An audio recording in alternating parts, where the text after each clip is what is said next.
Bro Nation, and welcome to the very first episode of the BroKnowsMovies.com weekly update. I am the editor-in-chief of BroKnowsMovies.com, Eric Fetterman, and I'm going to be your host today as we bring you the top 5 movie stories of the week.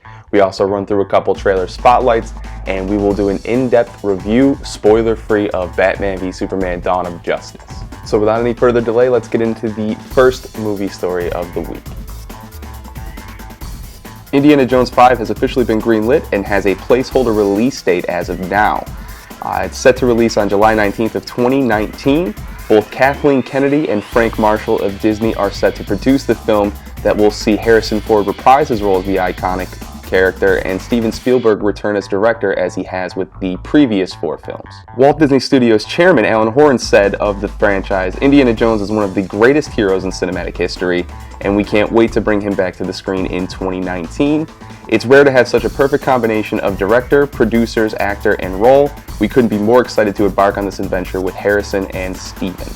So it's pretty exciting to have an Indiana Jones coming back into theaters, although Harrison Ford's really old at this point, and Indiana Jones 4 was really bad. So the hope is that they don't bring Shia LaBeouf back, and that Steven Spielberg can sort of right the ship. The interesting part of this story is that George Lucas, who had a hand in the previous 4 films, is likely going to have zero creative control with this movie, which I think everybody can agree is probably the best thing in the world to hear. The idea of Spielberg and Ford returning is definitely promising as long as they leave out Shia LaBeouf, because that whole character was just, I don't even know how to state it, I guess. But anyway, I would have been a lot happier had they just rebooted the franchise, recast Harrison Ford, and made a new series of Indiana Jones films, or at least handed the totem off to somebody else. I hope that they do that in the future. I hope that they cast somebody to be sort of a young Indiana Jones, but only time will tell. Our second story of the episode is concerning the Wonder Woman image that was dropped by Warner Brothers, featuring Gal Gadot, Robin Wright, Connie Nielsen, and Lisa Livin-Kongsley as Wonder Woman and her Amazonian family. In the image beside Gal Gadot's Wonder Woman, we see Hippolyta, played by Connie Nielsen, General Antiope, played by Robin Wright, and Lieutenant Menelippe, played by Lisa Livin-Kongsley. Okay, so just going strictly based off the picture, it's pretty cool. The costumes are fantastic. The look and aesthetic of everything is as it should be.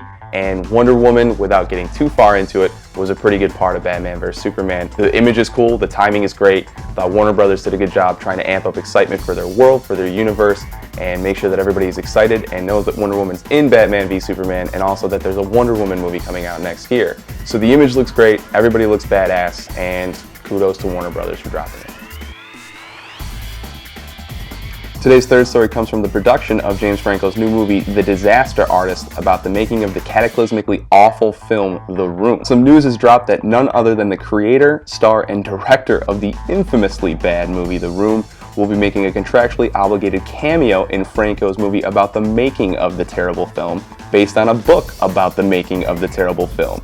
So expect to see Tommy Wiseau alongside James Franco, who is playing Tommy Wiseau in The Disaster Artist when the movie comes out. There's no other way to say this than this is probably the best news ever. If you've seen The Room, you understand why. It is probably the single worst film of all time, but you can make a really great drinking game out of it if you decide to take a drink or do a shot every time Tommy Wiseau's character says hi to somebody. Hi, Danny. Look, the idea of Tommy Wiseau standing next to James Franco playing Tommy Wiseau in a movie about the making of the worst movie that Tommy Wiseau directed of all time. I mean, come on, how meta does it get? This is going to be fantastic. This is going to blow up in everybody's faces. I can't wait.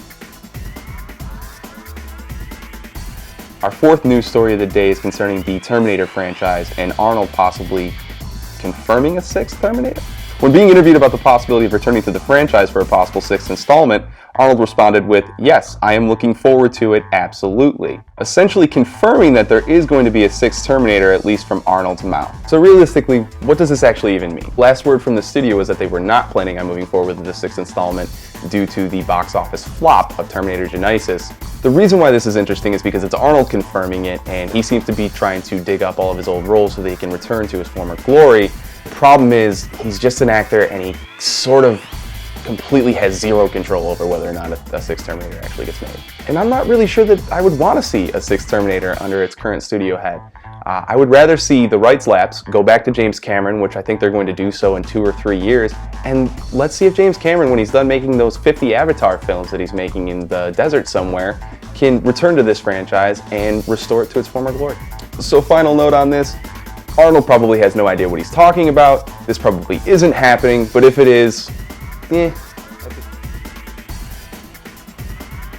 Our fifth and final story takes us over to the Star Wars universe, where we seemingly have a narrowing shortlist of actors who are set to play the young Han Solo in the upcoming young Han Solo film. Disney had released a statement that some 2,000 plus actors were being looked at, screen tested, or read for the role at some point, but it seems like we've narrowed it down to 3 major candidates. The top 3 seem to be Taron Egerton from Kingsman, Jack Reynor from Transformers 4, or Eldon Ehrenreich from Hail Caesar. So there was a lot of speculation that we would get to see the young Han Solo in the upcoming Rogue One movie, which is coming out in December. I'm pretty sure that if that's going to happen, they've probably already cast their Han Solo, and they're just screwing with us at this point, which is something that I would not put past Disney at all. My guess is that they cast young Han Solo probably a couple of months ago, and they're just telling these guys to keep tight-lipped, and they're sending out these fake press releases just to keep everybody on their toes.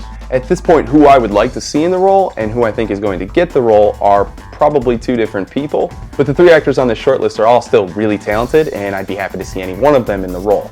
My pick would be for Taron Egerton. He's been great in everything that he's done so far. I feel like he has the look and aesthetic. I think he's athletic enough to pull off the role. He was awesome in Kingsman. He was great in Eddie the Eagle, and he was great in Legend in a bit part. So hopefully Taron Egerton is who they cast, but I'm not super confident about that, and I'm pretty sure that Transformers 4 Jack Reynor will end up getting the role, which I wouldn't be too upset about. Dude's actually pretty talented.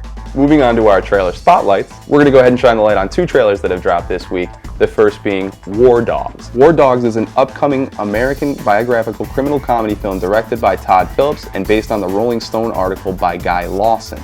The only issue I might take away from this trailer is that there's a lot of comedic elements and it brings a lot of levity with it, but it's a pretty dense, morose topic, so it might be tough if they just goof off the whole time. That said, the trailer is hilarious. Miles Teller and Jonah Hill have great chemistry in it. It looks like it's going to be a really awesome movie, and I'm very excited to see it. I hope that they kind of balance the highs and lows, and it's not just a straight comedy film, but more or less a black comedy that has a lot of dramatization in it, and they just sort of bring light and bring levity to certain specific situations.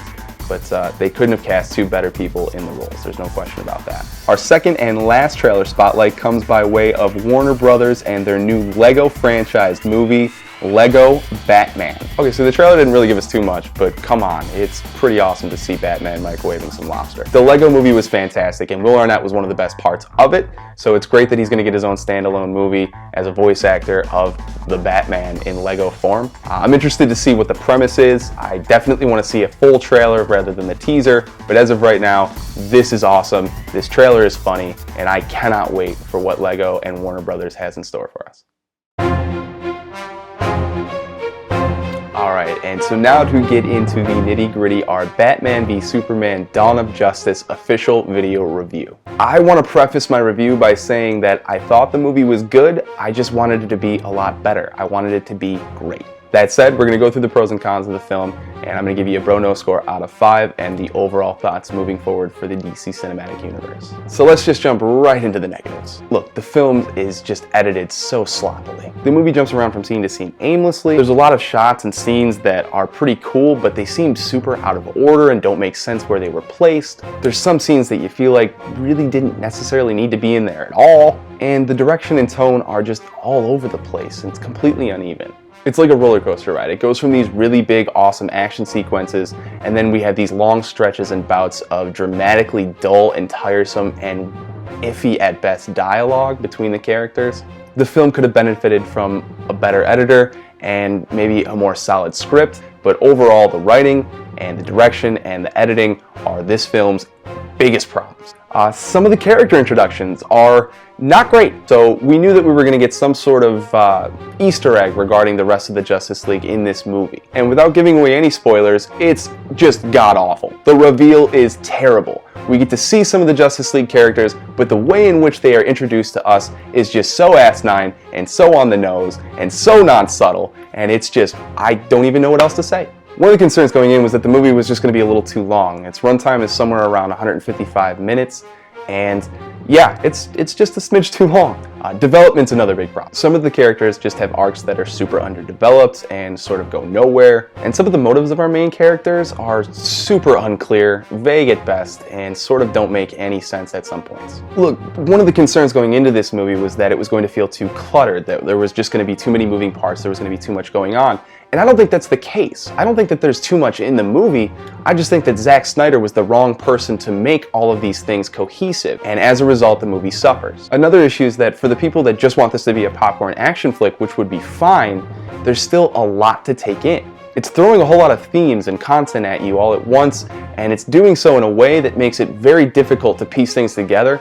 But look, the movie's not all bad. The casting. Ben Affleck crushes it. He is probably the best part of the movie, and this is a Batman that we've never seen before. This Batman is ruthless, this Batman is merciless, this Batman is violent, this Batman is out for blood, and Ben Affleck is amazing in the role. But nonetheless, he does more with a searing stare and a clenched jaw than most actors would be able to do with an entire page of solid dialogue, so we already know Henry Cavill's a good Superman. This movie, he's not given very much to work with, but he does the most with what he has. His chemistry playing off of Ben Affleck was solid, and he works really well with Amy Adams' Lois Lane. That portion of the film never feels forced, it never feels out of place, and it was one of the more genuine parts of the story. So just some final thoughts on the movie. Again, I thought it was a good movie, but I wanted it to be a great movie. I thought it had a lot of issues in the way of scripting and direction and editing, which was just not very good. That said, the movie is well cast, well acted, and the action sequences are as beautiful as you're going to find in a movie. So without further ado, to give it a score out of 5, we're going to go ahead and give this one a 3.2 out of 5. Not bad, bro. Go to IMAX, go see it on the big screen, check it out in full HD with all of the sound blaring at you, and just have some fun with it. So that's pretty much it here for the first episode of the BroKnowsMovies.com weekly update. But do us a favor, like the video and subscribe to our YouTube channel, and also share the video on all your social media. It's a really big help, and it helps get the word out there for us. Also follow us on all social media. We are on Twitter and Instagram at BroKnowsMovies. We're also on Facebook, BroKnowsMovies. We do giveaways on the social media every now and then, so you have a chance at winning some free t-shirts, free movie swag, or free movie posters. But that's going to be it for us today. For BroKnowsMovies.com, I am the Editor-in-Chief, Eric Fetterman, signing off. Thank you guys so much, and remember, we're BroKnowsMovies.com, entertainment news made simple.